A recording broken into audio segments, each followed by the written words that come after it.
Oi pessoal, tudo bem com vocês? No vídeo de hoje a gente vai falar sobre um dos livros mais revolucionários que eu li nos últimos tempos. E eu estou falando sobre o espetacular Gestão do Amanhã, dos autores Sandro Magaldi e José Salib Neto. Antes da gente começar, convite especial. Clica aqui embaixo, se inscreve no canal e aperta o sininho de notificações para ficar por dentro de todo o conteúdo que eu publico aqui. Gestão do Amanhã é um livro bem interativo, fácil de ler. Ele tem em páginas amareladas uma diagramação bem interessante. Logo na primeira capa, você percebe em alto relevo o nome de grandes empreendedores, de inúmeros pensadores, cujos feitos e ideias impactaram o mundo, tais como Henry Ford, John Rockefeller, Frederick Taylor, Philip Kotler, Jim Collins e o pai da administração, o Peter Drucker. O livro é bem interessante, ele traz uma série de mapas mentais.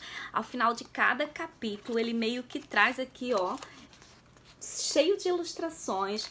Nossa, gente, eu achei super fantástico, porque assim, esses mapas mentais, eles nos ajudam muito a memorizar as ideias. Eu achei que os autores foram bem originais. Diferente dos livros que eu costumo ler, ele também vai trazer uma série de QR Codes, com mais de 6 horas de conteúdos e entrevistas com diversos especialistas, o que torna a leitura muito mais rica.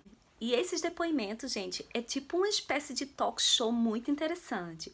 Um dos exemplos que vale a pena citar, já que o nosso canal fala muito sobre empreendedorismo, é a entrevista do talk show com a Marília Roca. Gente, a Marília Roca, ela é uma mulher incrível, foi a primeira CEO da Endeavor no Brasil. Então assim, gente, em todo o livro você percebe vários QR Codes assim. Se você coloca o celular sobre, você consegue acessar. A entrevista é muito interessante.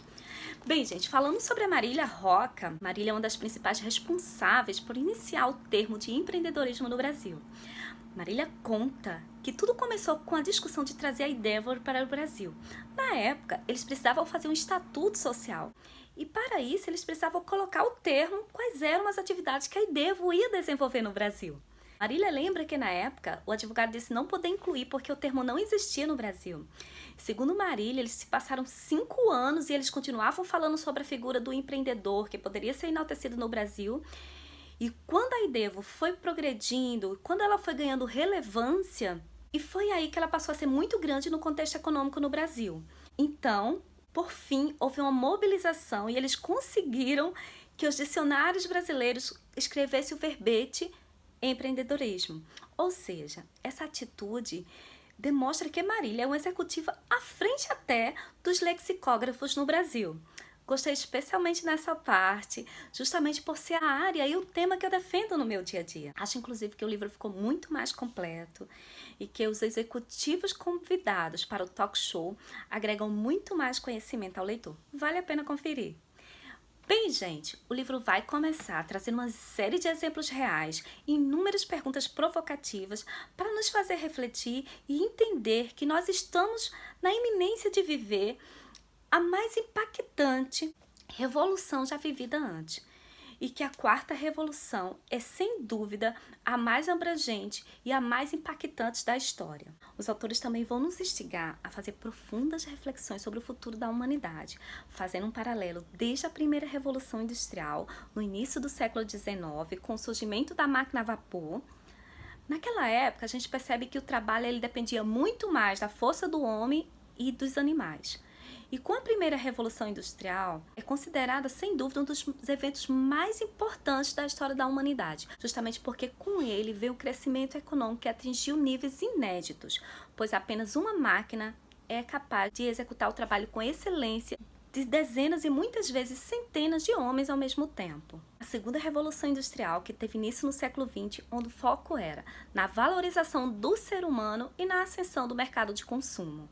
Nesse contexto, os autores falam do surgimento de inúmeras corporações, como consequência a concorrência, o que exigiu uma diferenciação e um novo posicionamento das organizações. Já na terceira revolução industrial, que durou de 1970 até 2000, foi onde ocorreu a ascensão da tecnologia, a utilização dos computadores, o empoderamento do consumidor e a expansão da internet. Atrelado a isso veio a forte transformação digital, iniciada por Steve Jobs e o Bill Gates. E por fim, os autores vão falar sobre o mundo da gestão com a chegada da quarta revolução industrial. O que mudou? Provocando grande disrupção no modo de pensar e agir dos indivíduos. Os autores vão colocar que a chegada da quarta revolução industrial não é apenas uma continuação da primeira, da segunda e da terceira, mas essa tem a característica totalmente disruptiva, provocando uma ruptura nos padrões e se qualifica pela era digital, com a internet muito mais onipresente e móvel,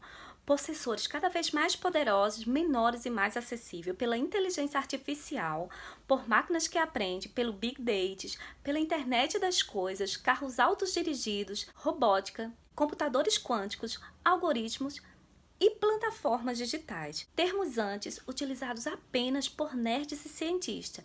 E isso, gente, causa profundas transformações na maneira como as pessoas vivem, trabalham e se relacionam. No capítulo 2, Sandro Magaldi e Salib Neto vão discutir sobre os riscos da dificuldade que o ser humano tem em não perceber e se preparar para o ritmo como essas mudanças tecnológicas vão acontecer. Eles também vão trazer inúmeros exemplos de empresas que sucumbiram justamente por não se antever a essas grandes mudanças. E aqui ele vai citar o exemplo da Kodak, que faliu em 2012, da Sony, que não percebeu a chegada do iPod, e da maior locadora de filmes do mundo, a Blockbuster, que também não percebeu essa mudança de cenário e optou por não comprar a Netflix, o que custou a perda de milhões. Eles também vão citar as explosões das startups no Vale do Silício, na Califórnia, que são empresas inovadoras com alto potencial de escalabilidade e crescimento. Essas organizações alteraram para sempre inúmeros setores.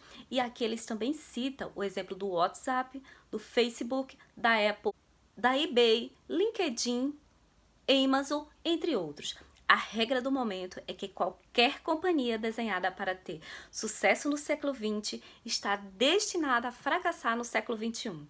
Já no capítulo 3, ele vai iniciar fazendo uma comparação à metáfora do Titanic. Quando o navio estava afundando, os músicos continuavam cantando na maior tranquilidade e como se nada tivesse acontecendo.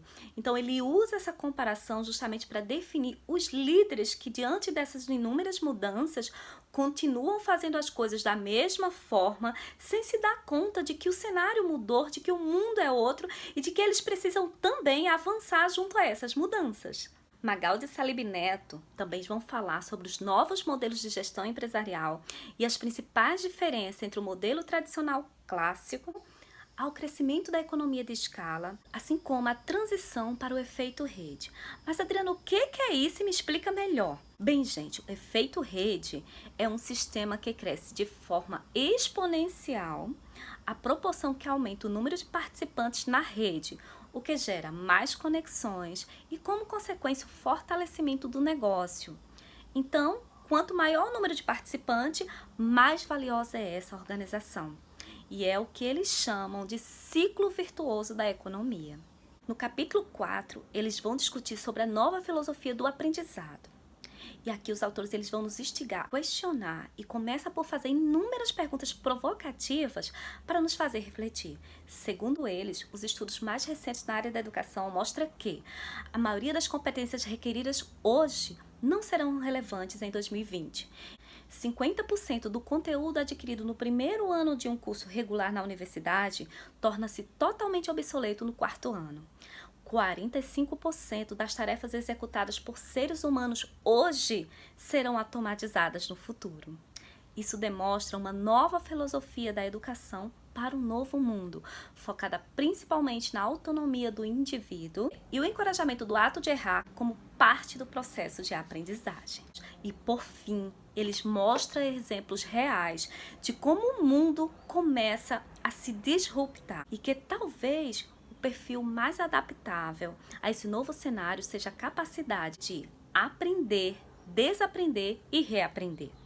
e que a nova instituição de ensino deverá atuar sobretudo como uma empresa de mídia e produção de conteúdo com uso cada vez mais frequente de ferramentas em vídeos, áudio, podcast e recursos gráficos.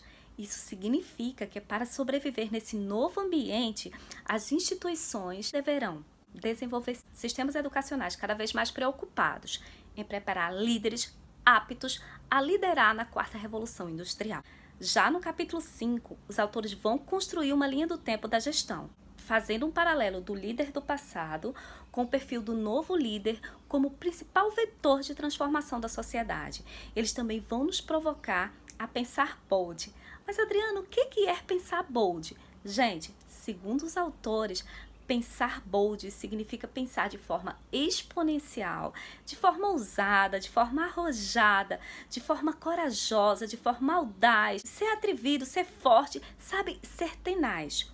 Ou seja, é aquela capacidade de você pensar grande. E aqui ele cita os maiores exemplos de empresários que pensam bolds no Brasil. Entre eles estão a trinca de homens mais ricos do Brasil, que é o Jorge Paulo Lemann e os seus sócios, Marcel Telles e Beto Sucupira, que atualmente são donos da maior cervejaria do mundo, assim como as redes fast food Burger King e Arraiz. Os autores também vão citar o exemplo do Elon Musk, fundador da Tesla, assim como o Travis Kalanick, fundador do Uber. Além de pensar bold, esses são profissionais que adotam uma mentalidade à frente dos seus negócios e rompem paradigmas e por isso estão revolucionando a sociedade. E por fim, eles vão falar sobre propósito como forma de engajar e alinhar toda a organização a caminharem juntos rumo ao mesmo destino.